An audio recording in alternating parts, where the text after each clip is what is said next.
सुप्रभात बच्चों, आप सब कैसे हो। आशा करती हूँ आप सब अपने घरों में तंदुरुस्त व स्वस्थ होंगे।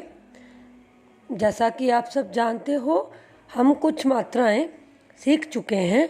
आज हम सीखेंगे आह की मात्रा। आह की मात्रा। सबसे पहले हम आह की मात्रा की ध्वनि ही सीखते हैं। आहा। बहुत अच्छे, फिर से बोलिए आहा। यह है आहा और यह है उसकी मात्रा। अक्षर के अंत में ह की आवाज़ आना बहुत ज़रूरी होती है। इस मात्रा को बोलते समय ह की आवाज़ आना अंत में बहुत ज़रूरी होती है। अब हम देखेंगे आह की मात्रा कैसे लगाते हैं। आह की मात्रा को लगाने के लिए हम किसी भी अक्षर के बगल में 2 बिंदुओं का इस्तेमाल करते हैं। तो चलिए अब हम आह की मात्रा हिंदी की पाठ्य पुस्तक सुनहरी धूप के पृष्ठ 72 में से पढ़ेंगे व समझेंगे। तो आइए शुरू करें।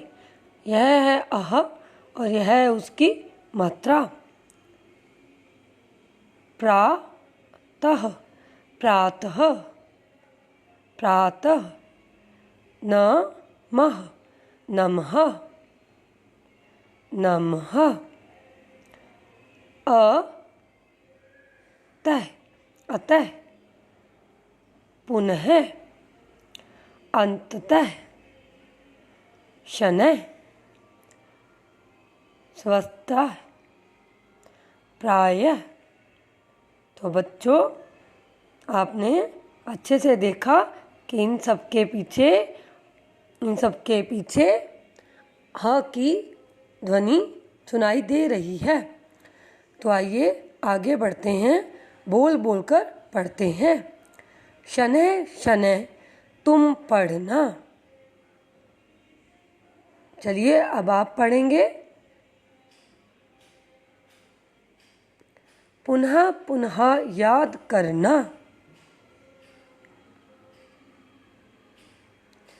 नमः नमः सब जपना। दुख में हंसते रहना।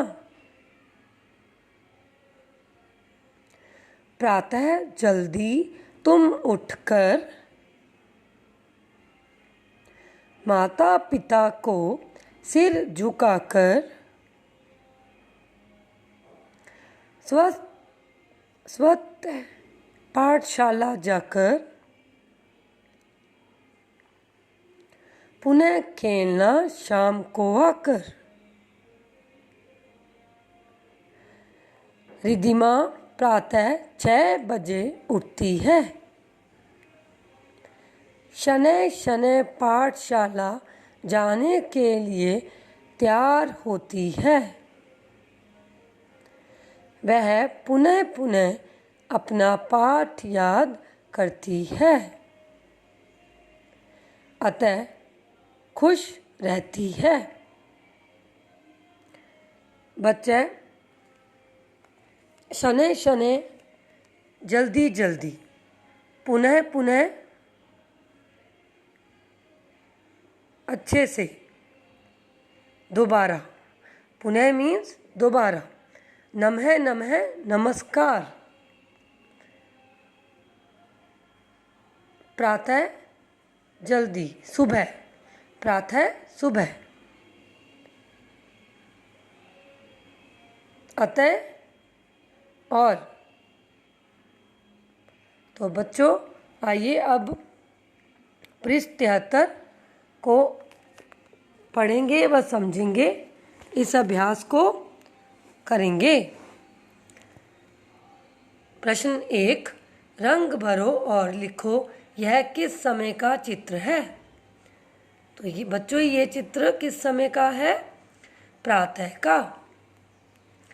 प्रश्न 2, दिए गए शब्दों से खाली स्थान भरो। तो पहले इन शब्दों को पढ़ते हैं। प्रातः, बंदर, चिड़िया, झंडा, तितलियाँ।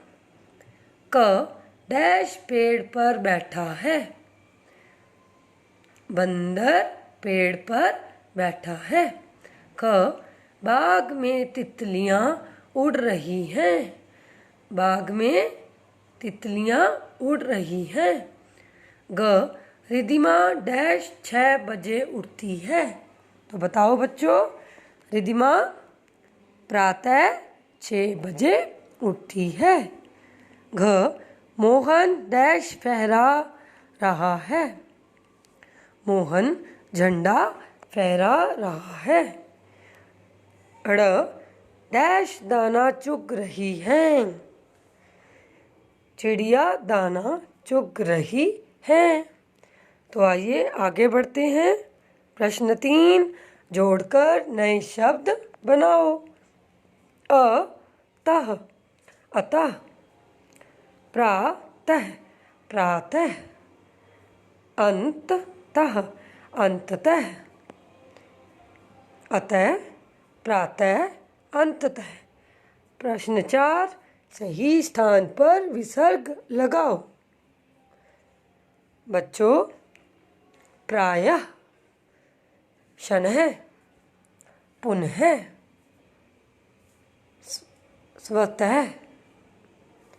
बच्चों, हम अ की मात्रा को विसर्ग की मात्रा भी कहते हैं। तो बच्चों, आप सबने इस मात्रा को अच्छे से पढ़ा, समझा व इसके अभ्यास कार्य को भी अच्छे से समझा। अब आपको यह अभ्यास कार्य अपनी हिंदी पाठ्य पुस्तक में साफ लिखाई में करना है। धन्यवाद।